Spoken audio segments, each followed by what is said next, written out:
It's very difficult for any of us, even those of us who've lived the sex trade, to wrap our minds around the immensity, the enormity of the human carnage that we're talking about here.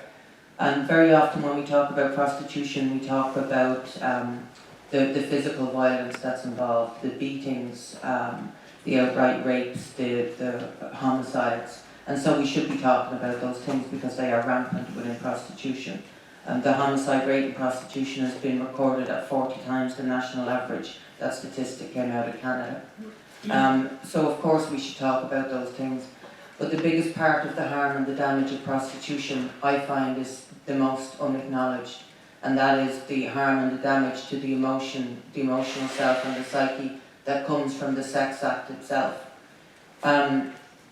We also don't talk about the other ways that women die, which far outstrip the homicide rate.